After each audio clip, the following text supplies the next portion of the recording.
आज का चुनाव महाराष्ट्र के संदर्भ में है। आज का जो प्रेस कॉन्फ्रेंस है वो महाराष्ट्र के चुनाव के संदर्भ में है। आप सभी जानते हैं कल संविधान दिवस था। संविधान दिवस के उपलक्ष्य पर जिस प्रकार से मल्लिकार्जुन खड़गे जी ने अपने कार्यालय, कांग्रेस के कार्यालय में भाषण देते हुए उन्होंने ईवीएम को कोसा है और जिस प्रकार उन्होंने कहा है कि ईवीएम हटाना है और बैलेट पेपर को फिर से लेकर आना है, उस विषय में आज यह प्रेस कॉन्फ्रेंस हो रही है। मल्लिकार्जुन जी ने कहा है कि हमें ईवीएम को साइड में रखना है। मल्लिकार्जुन जी, आप ईवीएम को साइड में रखिए या ना रखिए, मगर जनता ने कांग्रेस पार्टी को तो साइड में रख दिया है।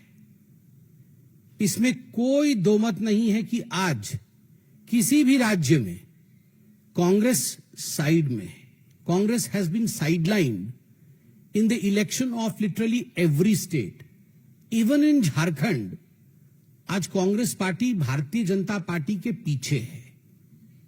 महाराष्ट्र में तो नेस्तनाबूत हो गई है। मात्र 16 सीटें लेकर कांग्रेस पार्टी महाराष्ट्र में आई है, जहां महायुति की प्रचंड जीत हुई है। वही कांग्रेस पार्टी आज महाराष्ट्र में एक तरह से उसका सफाया हुआ है।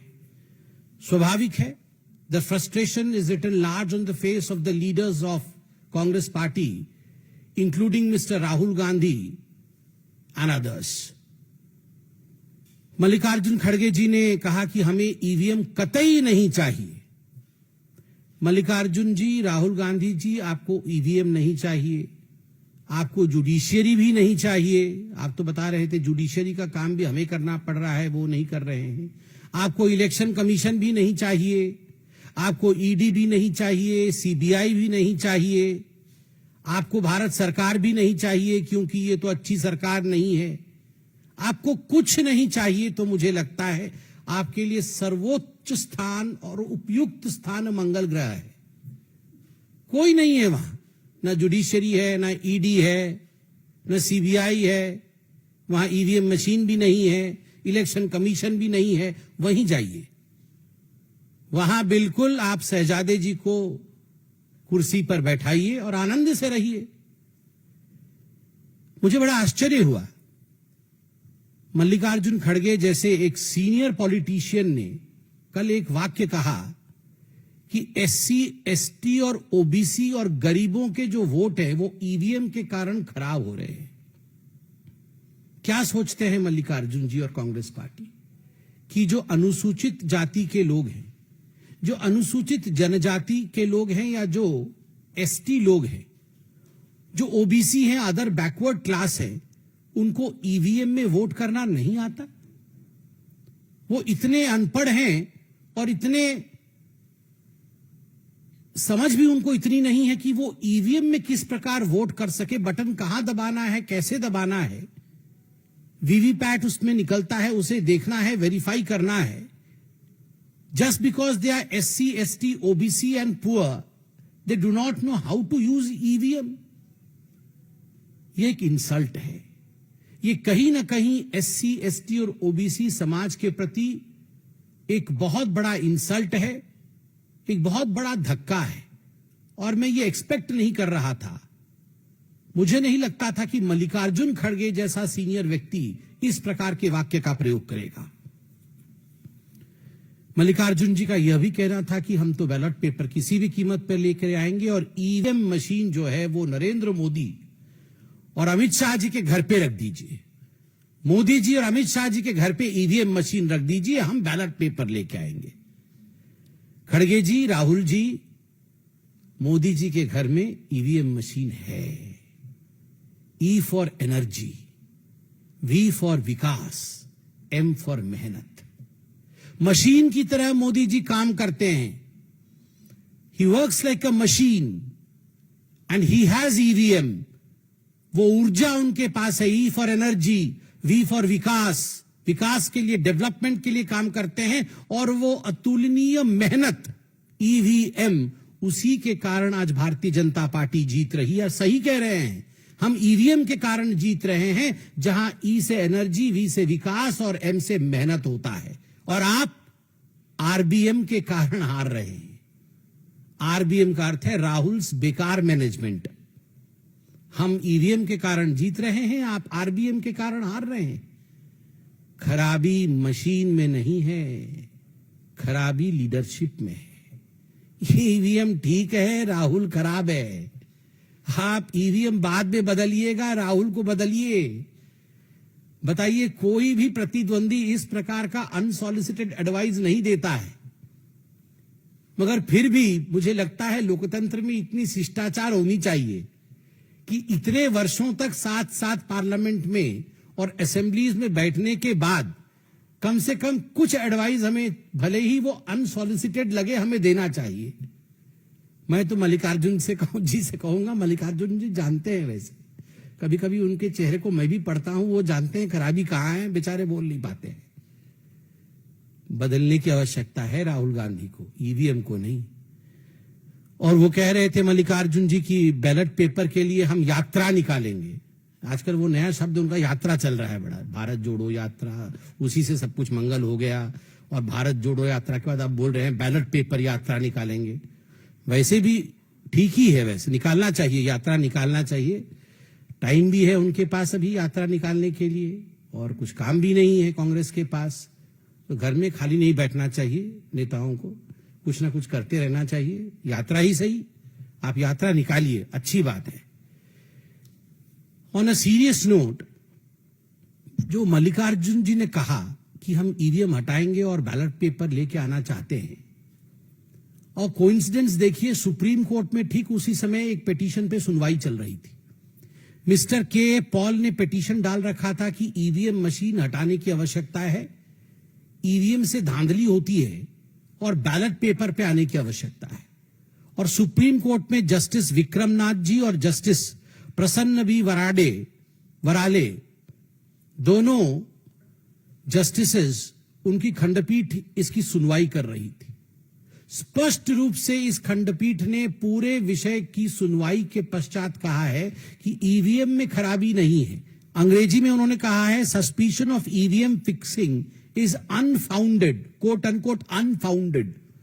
ईवीएम मशीन में कोई गड़बड़ी नहीं है। आगे वो कहते हैं, जो कैंडिडेट हार जाती है वो आके ईवीएम का रोना रोती है, जीतने से ईवीएम ठीक, हारने से ईवीएम खराब। ये अंगूर खट्टे वाली कहानी है। और एग्जैक्टली कांग्रेस पार्टी, मुझे तो लगता है कि ये शब्द कांग्रेस पार्टी के लिए ही कहे गए, बिल्कुल हूबहू कांग्रेस पार्टी के लिए फिट हो रहे हैं। और कोइंसिडेंस देखिए, यहां मल्लिकार्जुन खड़गे जी भाषण दे रहे हैं कि ईवीएम हटाना है, ईवीएम में खराबी है, और यहां सुप्रीम कोर्ट कह रही है ईवीएम में खराबी नहीं है, हारने वाले को हमेशा ईवीएम में ही खराबी नजर आती है। मैं तो एक सवाल पूछना चाहता हूं, आप यात्रा निकालने चाहते हैं, आप ईवीएम को फेंकना चाहते हैं, ये सब कुछ ठीक है।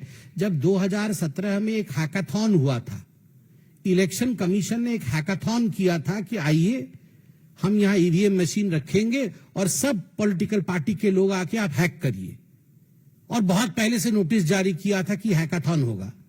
कोई नहीं गया, कोई गया नहीं हैकाथॉन करने के लिए। उससे पहले तो टीवी पे, मुझे तो याद है, वो आम आदमी पार्टी के शायद सौरभ भारद्वाज जी, शायद वही, वो कुछ तार वार जोड़ के हैक कर रहे थे कि कैसे हैक होता है। उस दिन नहीं गए और हैक करने के लिए, उस दिन हैक करने नहीं गए वहां भी ईवीएम को हैक करने के लिए। तो ये कांग्रेस पार्टी हैकाथॉन के दिन घर में क्या कर रही थी?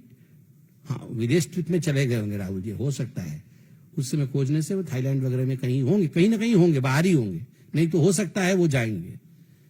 मगर बड़ा आश्चर्य का विषय है, hackathon, you don't take this thing seriously. आप इतने बड़े पॉलिटिकल पार्टी के अध्यक्ष हैं, आप बोल रहे ईवीएम को फेंकना पड़ेगा, बैलेट को लाना पड़ेगा, and when the hackathon takes place no one represents your party in the hackathon to prove what you are saying.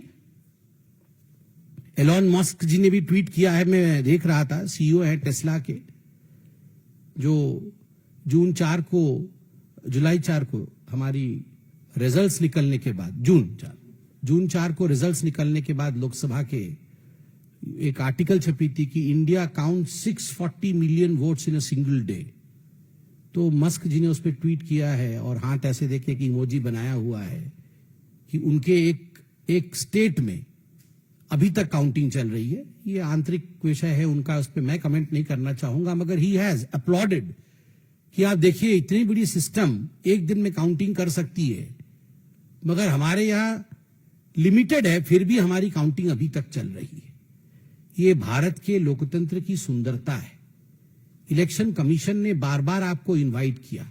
2004-2009 के लोकसभा के चुनाव के नतीजे आपके पक्ष में थे, कांग्रेस पार्टी के पक्ष में थे। ये दोनों चुनाव ईवीएम के माध्यम से हुए थे और इस बार भी 2024 में single largest double digit number में आप आए हैं पहली बार।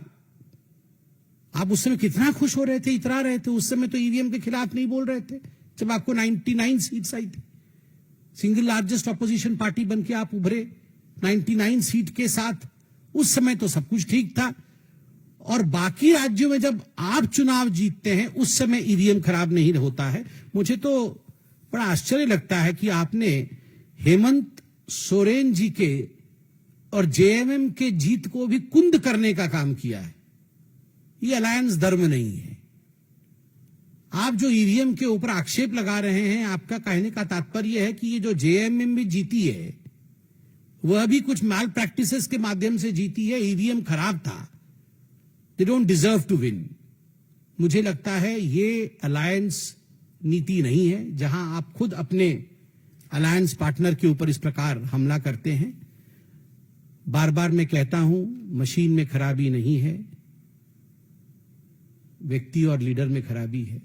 जब तक राहुल जी रहेंगे ऐसा ही चलता रहेगा। कोई सवाल हो तो अवश्य पूछे।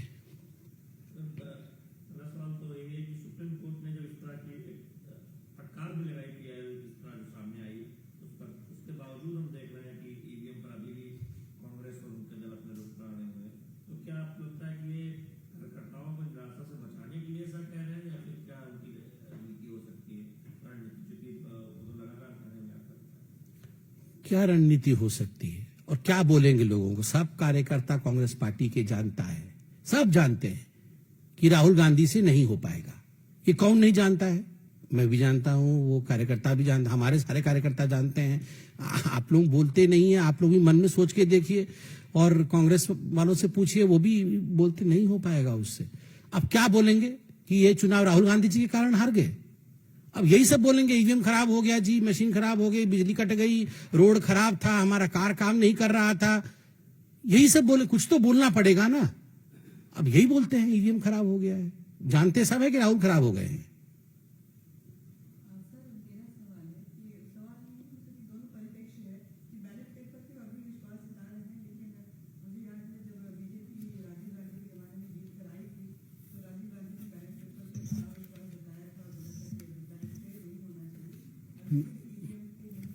मैं तो वो स्टेटमेंट भी लेके आया हूं राजीव गांधी जी का। राजीव गांधी जी ने स्टेटमेंट दिया था बैलेट पेपर के विरोध में। राजीव गांधी जी ने कहा था कि ये 86 सीट बीजेपी को कैसे आ गई, और वो कथन में राजीव गांधी जी का स्टेटमेंट पढ़ देता हूं। सच क्या है? बीजेपी के पिछले पार्लियामेंट में लोकसभा में 86 सीटें आई थी। उनकी 86 सीटें जीतने की ताकत आज तक नहीं बनी। उनका वोट 8% से बढ़कर मुश्किल से 12% हो गई। 8 से बढ़कर 12% होने से उन्हें 86 सीटें मिल गई। यह तो हिसाब जुड़ता नहीं है, पल्ले पड़ता नहीं है। इस हिसाब से तो कांग्रेस को 500 के 500 सीट जीतनी चाहिए। कुछ गड़बड़ है। गड़बड़ तो यह है ही। बताइए, उस समय तो बैलेट पेपर में चुनाव हुए थे तो वो गड़बड़ बता रहे थे बैलेट पेपर को, and he was advocating that ballot paper system should be done away with. पिताजी बोले बैलेट पेपर खराब, बेटे जी बोले ईवीएम खराब। वाह, मतलब राजशाही वापस ले आए और उसके बाद बस मुकुट पहना दे इनको। बस एक वहां पीछे पर सिंहासन रख के, आइए जी आइए महाराज शहंशाह जी बैठ जाइए, आप मुकुट पहना दें। बैलेट भी खराब, ईवीएम भी खराब, ये चाहते वही है, मुकुट मुकुट पहनना है इनको।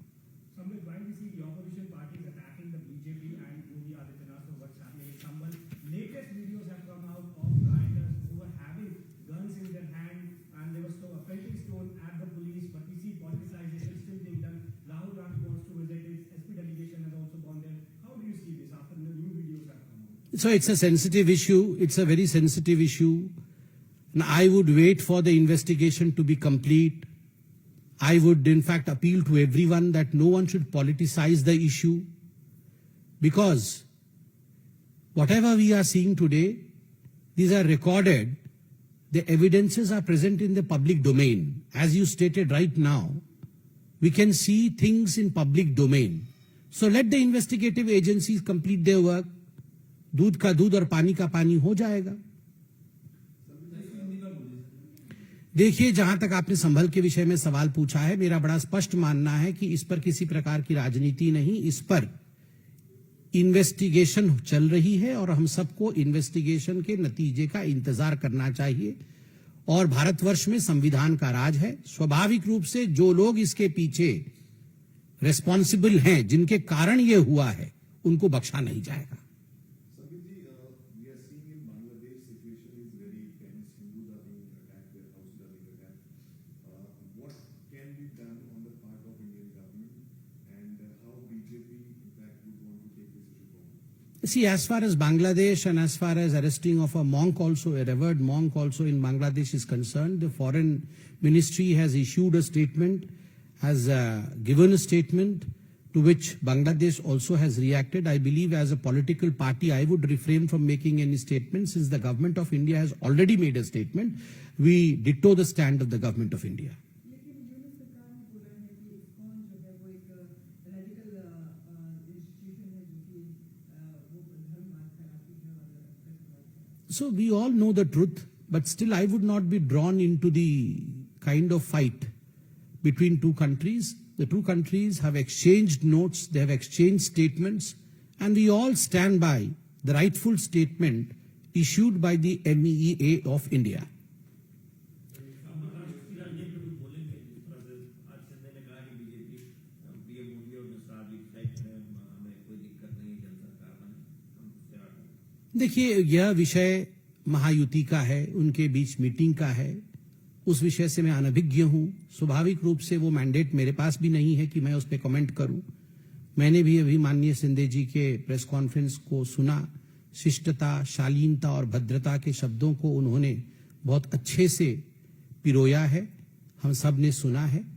और इस विषय पे जब तक बैठक इत्यादि नहीं होती है, मुझे लगता है हम अभी इस विषय से अनभिज्ञ हैं.